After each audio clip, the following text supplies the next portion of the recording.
ကျွန်တော်တို့တနင်္ဂနွေသားသမီးဟောစတန်လေးကိုဆရာမလေးစုစံမောင်မှတင်ဆက်ပေးမှာဖြစ်ပါတယ်ရှင်။ကဲဆရာမလေးယုံကြည်အားကိုးကြတဲ့မိတ်ဆွေတွေအနေနဲ့သင်တို့ရဲ့ဒီဂျွန်လတလတာမှာဘာတွေဖြစ်ပြီးတော့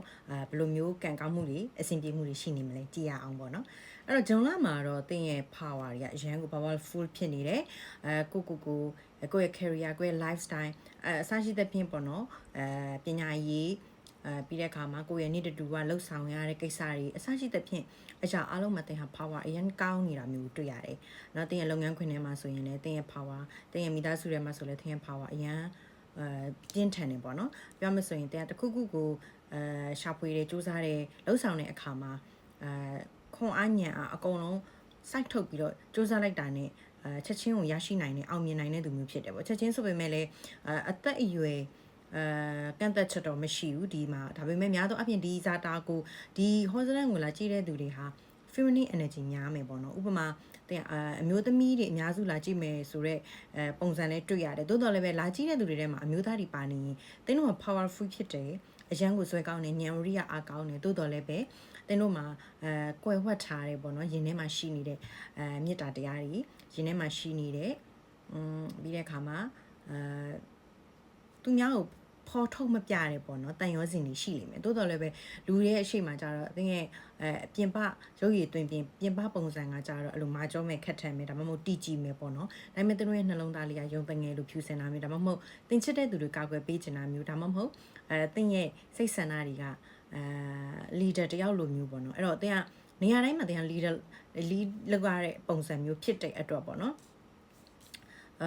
်ဥဆောင်ရတဲ့သူမျိုးဖြစ်တဲ့အတွက်ပေါ့အဲ့တော့သင်တို့ဟာဒီအရာအလုံးကို focus ထားပြီးတော့ပေါ့နော်လုပ်ပေးမှာပဲအဆင်ပြေမှာကိုသိတဲ့အတွက်တချို့အရာတွေမှာကြတော့သင်တို့ရဲ့ဒီနူးညံ့တဲ့အစိပ်ပိုင်းကိုကွဲဝှက်ပြီးတော့ပြောချင်တဲ့အိဗယ်နူးညံ့တာလေးကိုကွဲဝှက်ထားပြီးတော့ပြင်းထန်တဲ့ပုံစံနဲ့တီကြည်တဲ့ပုံစံနဲ့ရဲရင်းတဲ့ပုံစံနဲ့အဲ့လိုမျိုးကိုပဲချပြလေးရှိတယ်ပေါ့နော်တကယ်တမ်းကျတော့သင်တို့ရဲ့လူရင်းနေတာဒါသင်တို့ရဲ့စိတ်ထဲမှာဖြူစင်တဲ့နှလုံးသားရှိတာကိုတော်တော်များပေါ့နော်ဒီပေါင်းသိင်းရင်းထဲမှာပဲသိကြလိမ့်မယ်ပေါ့နော်အဲ့တော့ဒီချိန်ကနေစပြီးတော့နိုင်ငံခြားလူမျိုးကြားကိုဖြစ်ချင်တဲ့ဆန္ဒတွေနိုင်ငံခြားလူမျိုးကြားကိစ္စတွေဥပမာနိုင်ငံခြားသွားဖို့စီစဉ်နေတယ်လူမျိုးကြားတွေနဲ့တွဲဖက်ပြီးတော့လုပ်ငန်းတွေတွဲလုပ်ရမယ်ဆက်တူ share လုပ်ငန်းတွေလုပ်မယ်ဆိုရင်လည်းအောင်မြင်ကိန်းရှိတယ်ဒါပေမဲ့သင်ဒီဘဝမှာအမြဲတမ်းချီတုံချတုံဖြစ်တာတခါတလေကြားလို့ရှိရင်တွေ့ဝေတာ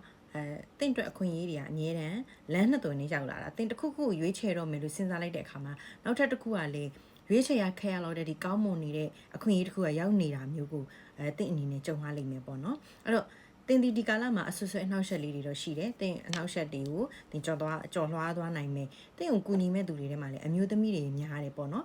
တင်ကိုကူညီမဲ့သူတင်ဘွားတိုးတက်ကြောင်းတင်ကိုစာနာဖေးမှာအစရှိတဲ့ဖြင့်မြည်သည့်နယ်ပယ်ကနေမဆိုတင်ကိုဂယူဆိုင်မဲ့သူတွေဒီ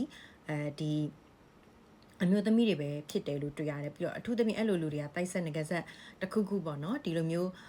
ပါဝင်ပတ်သက်တဲ့သူတွေဖြစ်ဖို့များတယ်။တင်းရဲ့အနီးနားမှာအတင်ဒီတနင်္ဂနွေသားသမီးဖြစ်တယ်လို့တင်းရဲ့အနီးနားမှာတနင်္ဂနွေစနေနောက်တစ်ခါကျတော့အင်္ဂါနော်အဲ့လိုနေနံသားသမီးတွေဗုဒ္ဓဖူဒီလိုမျိုးနေနံတွေလည်းဖြစ်နိုင်တယ်။နောက်ထပ်တစ်ခုအနေနဲ့ zodiac sign အနေနဲ့ကကျတော့ဒီရိုယာဒီကွင်နေTaurus ပြီးတဲ့အခါမှာနောက်တစ်ခုက Capricorn เนาะဒါမျိုးလေးတွေလည်းဆရာမလေးတွေ့ရတယ်ပေါ့နော်ပြီးရင် water sign တွေလည်းတွေ့ရတယ် Cancer လည်းတွေ့တယ်အစားရှိတဲ့ပြင်ပေါ့နော် Scorpio အစားရှိတဲ့ပြင်ဒါမျိုးလေးတွေဖြစ်နိုင်တယ်ပေါ့နော်နောက်တစ်ခုကကြတော့အဓိကကတော့ဒီနေ့ဒီချိန်ကနေစပြီးတော့ကိုတေးချာပေါ့နော်ဂယူးဆိုင်မယ်ကိုပိုချစ်မယ်เนาะကိုယ့်ရဲ့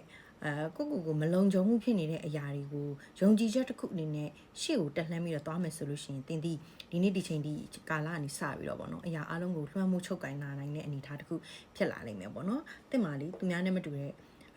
လူတွေကို influence လုပ်နိုင်တဲ့အင်အားပါဝါတစ်ခုလည်းပါတယ်မွေးရပါအရေးချင်းလို့တော့ပြောလို့ရတယ်။တင်သွားတဲ့နေရာမှာတင်နေတဲ့နေရာမှာတင်တက်နေတဲ့ကြောင်တင်တက်နေတင်နန်းပေါ့နော် class တစ်ခုဒါမှမဟုတ်တင်ရဲ့ပတ်ဝန်းကျင်လုပ်ငန်းခွင်အစရှိတဲ့နေရာတိုင်းမှာတင်ရောက်သွားပြီဆိုတာနဲ့လူတွေရဲ့အာရုံစိုက်ခြင်းကိုတင်ကအမြဲတမ်းခံရတဲ့သူမျိုးဖြစ်မယ်။တင်ဒီချောခြင်းမှလည်းချောမယ်လှခြင်းမှလည်းလာမယ်ဒါပေမဲ့သူများနဲ့မတူရပေါ့နော်တင်ရောက်သွားပြီဆိုရင်အချိန်ဝိုင်းတစ်ခုရောက်သွားတယ်လို့မျိုးနော်တင်အနေရာကိုရောက်သွားပြီဆိုတာနဲ့ဒီပေါ့နော်စုပေးပွဲမှာလူတယောက်ကို မီအလင်းတိုင်းနဲ့ထိုးလိုက်တယ်လို့မျိုးဥမာအကယ်ဒမီပေးပွဲတို့ဘာလို့မှာပေါ့နော်အဲ့လိုမျိုးတွေမှာဆိုလို့ရှိရင်လူစုရတော့မယ်ဆိုလို့ရှိရင်လင်းအကုန်လုံးမှောင်ချထားပြီးတော့စုရတဲ့သူပဲလင်းထိန်သွားတယ်လို့မျိုးတင်းရဲ့ဘာဝကလည်းအဲ့လိုမျိုးတွေမှာပါတယ်တင်းကဒီတိုင်းနေတာဘာမှမဖြစ်ပေမဲ့လူတစ်နေ့လူအုပ်ကြားတွေကိုသွားလိုက်ပြီဆိုတာနဲ့တင်းရဲ့power အရန်ကြီးတယ်ပေါ့နော်အာနာအရှိန်ကပြောရမယ်ဆိုရင်တော့ပေါ့နော်အဲ့လိုလူမျိုးတွေမှာပါပါလိမ့်မယ်ရှင်အဲ့တော့ဒီဇာတာရှင်တွေတခုထားတတိထားရမယ့်အရာလေးကကြတော့တူတော့မဟုတ်ဘူးအခြေရေးပေါ့အခုတလောအခြေရေးဒီမှာအိတ်ဆက်နေတာမျိုးတွေရှိလိမ့်မယ်เนาะအခြေရေးနဲ့ပတ်သက်ပြီးတော့ဒီအိတ်ဆက်နေတဲ့နှလုံးသားပေါ့နော်တင်းရဲ့အိတ်ဆက်နေတဲ့အရာတွေကိုနှွေးထွေးအောင်လုပ်ပေးမဲ့သူတယောက်ရောက်လာတာမျိုးနောက်ကကျတင်းရဲ့ဒီနှလုံးသားကဒဏ်ရာတွေကိုကုစားပေးမဲ့သူတယောက်ရောက်လာတာမျိုးလည်းဖြစ်နိုင်တယ်ဒါမှမဟုတ်တင်ကိုယ်တိုင်ကလည်းအခုချိန်ကနေစပြီးတော့အမှန်ကန်တဲ့ relationship တစ်ခုနဲ့ကြုံတွေ့ကျင်နေတာမျိုးပေါ့နော်ဒါကတော့လူငယ်တွေအိမ်အောင်မရှိတဲ့သူတွေအတွက်ပေါ့နော်အိမ်အောင်ရှင်တွေကြတော့လေအိမ်အောင်ရေးနဲ့ပတ်သက်ပြီးတော့စူးစမ်းနေရတာမျိုးကုစားနေရတာမျိုးအိမ်အောင်ရေးကိုပို့ပြီးတော့ကောင်းမွန်အောင်နော်ပိုကောင်းတဲ့မိသားစုဖြစ်အောင်စူးစမ်းအားစိုက်ထုတ်နေရတာမျိုးလေးတွေလည်းဆရာမလေးကတော့တွေ့ရပါတယ်အဲ့တော့ကဲဒီနေ့ဒီချိန်ကနေစပြီးကန်ကောင်းစေဖို့နော်ကိုယ့်ရဲ့ပတ်ဝန်းကျင်ကနေပြီးကိုမနာလို့တပုတ်လိုလင်းပြောတာတွေအားလုံးကိုနော်ဂယုမဆိုင်ဖင်းနဲ့ကိုသွားမဲ့လမ်းကြောင်းကိုပဲတည်တည်ချာချာသွားဖို့ဆရာမလေးကတော့အကြံပေးချင်ပါတယ်နော်ထီထိုးပေးပါထီပေါက်တတ်တယ်